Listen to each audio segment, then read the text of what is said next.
નમસ્કાર દર્શક મિત્રો, રાજનીતિ સંદેશ ન્યૂઝમાં આપનું સ્વાગત છે। ભાવનગર જિલ્લાના વલભીપુર મામલતદાર કચેરીમાં બે યુવાનો પર અજાણ્યા ઈસમોએ હિચકારો હુમલો કર્યો। ભાવનગર જિલ્લાના વલભીપુર મામલતદાર કચેરીમાં બે યુવાનો પર અજાણ્યા ઈસમોએ હિચકારો હુમલો કર્યો। વલભીપુર મામલતદાર કચેરી ખાતે હાલ મુંબઈ રહેતા અને મૂળ પાણવી ગામના મહેશકુમાર મહેતા અને સંજયભાઈ મહેતા નક્ષત્ર પ્રમાણે વૃક્ષારોપણ કરવા મામલતદારને આમંત્રણ આપવા માટે આવ્યા હતા, જે દરમિયાન એડવોકેટ હરેશભાઈ ડોડિયા અને પપ્પુ ઉર્ફે ડોન પાટણા તેમજ અન્ય બે ઈસમો અચાનક મામલતદાર કચેરી ખાતે આવી બંને ઉપર હિચકારો હુમલો કર્યો હતો।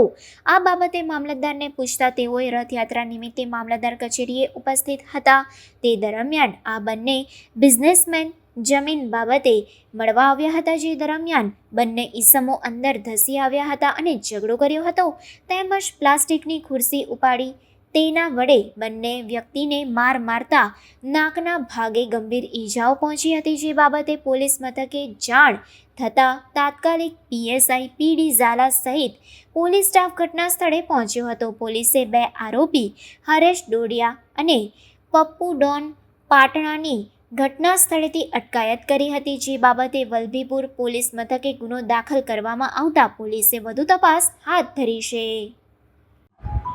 महेश कुमार दुर्गाशंकर मेहता व्यवसाय डॉक्टर।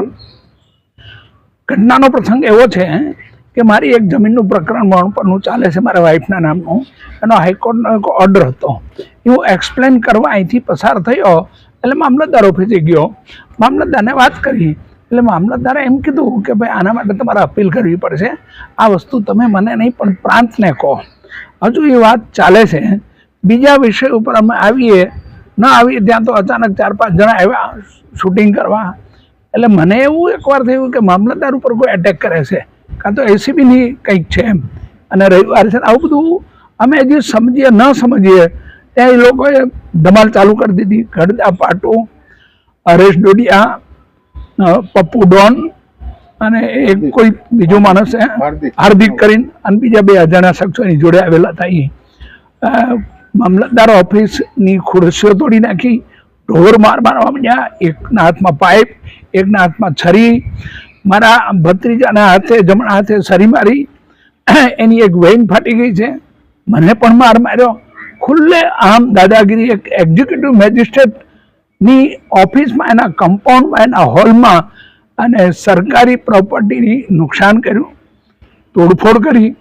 હરેશ ડોડિયા વ્યવસાય વકીલ છે, એની એક સિન્ડિકેટ ગેંગ ચલાવે છે પેરેલલ, એ લોકો એની પર હુમલો કરે, એને કોર્ટમાંથી છોડાવે, કારણ કે કાનૂનની એને ખબર છે, બીજાને નથી ખબર, એટલે આવી એક નવયુવાનની ટીમ તૈયાર કરે, કોઈની જમીન પડાવી લેવી, કોઈની જમીનમાં ઘૂસી જવું, પછી માઇનિંગ લીઝ હોય કે હોટલ હોય। આજથી 10 વર્ષ પહેલાંના પ્રસંગમાં મારી એક પ્રોપર્ટીને એને નુકસાન કર્યું, હોટલ તોડી નાખી એની ફરિયાદ મેં કરી। એ ફરિયાદમાં એ ફિટ કેસ હતો, હું મુંબઈ મુકામે રહું છું, અહીંયા હું વારંવાર આવતો, તો એને એવું મને કીધું કોર્ટમાં કે તું 2005ની મેટર ચાલે છે, તમારી તો 13ની છે એટલે ટાઈમ લાગશે અને તમને સમન્સ બચશે। બીજો એટેક હમણાં મારી માઇનિંગ લીઝ ઉપરનો એને કર્યો, મારા ભાગીદાર સાથે મળી અને મારા ફેમિલી ઉપર એટેક કર્યો, એની ફરિયાદ પણ ચાલે છે। એક મારા બ્રધરની એપ્લિકેશન છે પોલીસ સ્ટેશનમાં, એના અનુસંધાને પેપર મેં કઢાવ્યો, તો મને એમ થયું મારી જોડે તો બહુ ખોટું થઈ ગયું છે। એક બનાવટી વકીલ ઊભો કર્યો એને કે જે કોઈ ઠક્કર કરી મારા બિહાફમાં, અને જજમેન્ટ લઈ લીધું કે અમારું સમાધાન થઈ ગયું છે। આ મારા ધ્યાનમાં આવ્યું એટલે મેં પેપર એ વસ્તુ ડિસ્ટ્રિક્ટ કોર્ટમાં રીઓપન કરી એની ગઈકાલે મુદત હતી, ગઈકાલે હું ભાવનગરથી તારીખ પૂરી કરી અને એક સોશિયલ પ્રસંગ પતાવીને વલભીપુર આવ્યો। મને એમ થયું મામલતદાર સાહેબને હું મળતો જાઉં, હું નક્ષત્રવનનું આયોજન કરી રહ્યો છું, એટલે બે વિષય હતા મારી પાસે, એક મારી જમીનનું કે હાઈકોર્ટનો ઓર્ડર સાહેબને સર્વ કરવો હતો, તો સાહેબે મને એવી સલાહ આપી કે તમારા પ્રાંતમાં જવું પડે, હું નહીં કાંઈ કરી શકું।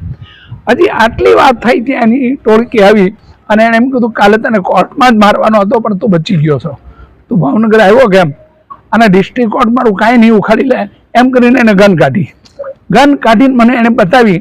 એમાં એક જણો આવ્યો કે આ મામલતદાર ઓફિસે ગન મૂકી દેતું, પછી એણે છરી કાઢી અને મારો ભત્રીજો મને બચાવવા આવ્યો, એમાં એને છરીનો ઘા વાગી ગયો.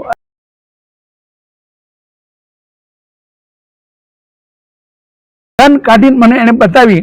એમાં એક જણો આવ્યો કે આ મામલતદાર ઓફિસે ગન મૂકી દેતો. બધા ડરે છે, કોઈ સાક્ષી નથી થતું અને કોર્ટમાં મનમાન્ય નિર્ણય લે છે, કોર્ટને ગુમરાહ કરે છે. કેરિયાના ઢાળથી શરૂ કરો એટલે લગાતાર દરેક પ્રોપર્ટીમાં એનું ઇનલીગલ અતિક્રમણ છે અને ગરીબ માણસો દબાવે છે, સ્કૂલો ચલાવે છે ઇનલીગલ, જીઆઈડીસીમાં બધે આ બધા પેપર કઢાવ્યા છે. આ બધી જ માહિતી મેં બાર કાઉન્સિલને પણ આપી છે, ડિસ્ટ્રિક્ટ કોર્ટને પણ આપી છે અને હાઈકોર્ટના ધ્યાને પણ રાખી છે. એનાથી આ માણસ ભડકી અને મારી ઉપર જીવલેણ હુમલો કર્યો છે. એક એક્ઝિક્યુટિવ મેજિસ્ટ્રેટની ચેમ્બરની બહાર મામલતદારે ભાગી દોડીને પોલીસ સ્ટેશન જવું પડે, પીએસઆઈને બોલાવવા કે આવો સાહેબ. એક આતંકવાદ ઇઝ અ બિગ ક્રાઇમ આનો. અને એટલી બધી ખુરશીઓ, ધોકા, પાઇપ, છૂટા હાથની મારામારી, બેફામ ગાળો દેવી એક્ઝિક્યુટિવ મેજિસ્ટ્રેટની ચેમ્બરમાં. અમને ખબર નથી પડતી આ ગુજરાતમાં છીએ કે અમે ક્યાં છીએ. એટલે આના ડરની સામે કોઈ અવાજ નથી ઉઠાવતું. પણ હું માનું છું કે આપના મીડિયાના માધ્યમથી આ બધું જાગશે, કોઈ તો અવાજ ઉઠાવશે. એક વકીલ કાનૂન હાથમાં લઈ અને દરેકને છૂટા હાથે મારે, બેફામ ગાળાગાળી, વેપનો બતાવી. તમે ફરિયાદ કરી? મેં ફરિયાદ કરી. માનની પોલીસ સ્ટેશનથી પીએસઆઈ સાહેબ આવી ગયા, મામલતદાર સાહેબ પણ હતા. એટલે બધાને એક ડરનો માહોલ હતો. ફરિયાદ કરી છે. આગળની કાર્યવાહી પોલીસ શું કરે છે એ સમય ઉપર છે. અષાઢી બીજ હતી અને રવિવારની રજા હતી, તો સાહેબ આ જે મારામારી થઈ શું બનાવ બન્યો હતો?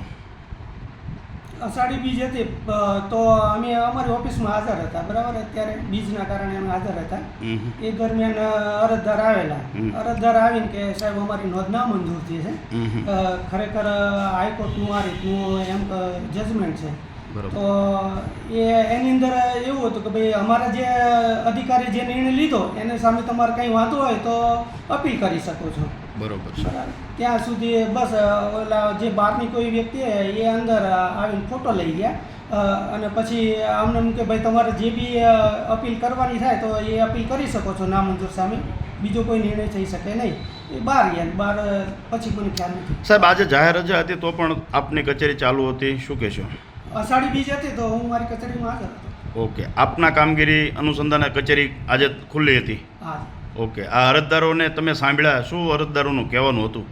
અરજદાર એમ કહેતા કે અમારી સાહેબ એક નોંધ નામંજૂર છે, ખરેખર એ એમ કે કલેક્ટર સાહેબના નિર્ણય સામે અમે હાઈકોર્ટમાં ગયા હતા અને હાઈકોર્ટે અમને જજમેન્ટ આપેલું છે, કેસ ચાલુ છે. અરજદાર એમની જમીનની મેટરને લઈને જ આવ્યા હતા કે અન્ય કોઈ? જમીનની મેટર જ મારી પાસે. તો અરજદાર તો જૂઠું બોલે છે કે હું નક્ષત્ર વનના રોપવા માટે હું સાહેબને આમંત્રણ દેવા આવ્યો હતો? નહીં, એવું કોઈ કારણ જ નથી. ઓકે, નક્ષત્ર વન બાબતથી નહીં, એવું નથી. તો અરજદાર એવું મને કહી રહ્યા હતા? નહીં, મને એવું કંઈ નહીં. મને તો બસ આ એક નોંધ નામંજૂર થઈ હતી એ સાહેબ એના વિશે કહેવાય. ઓકે. તો આપની હાજરીમાં સાહેબ આ બબાલ થઈ એ બાબતથી શું કહેશો? નહીં, હું તો અંદર કચેરીમાં જ હાજર હતો. ઓકે.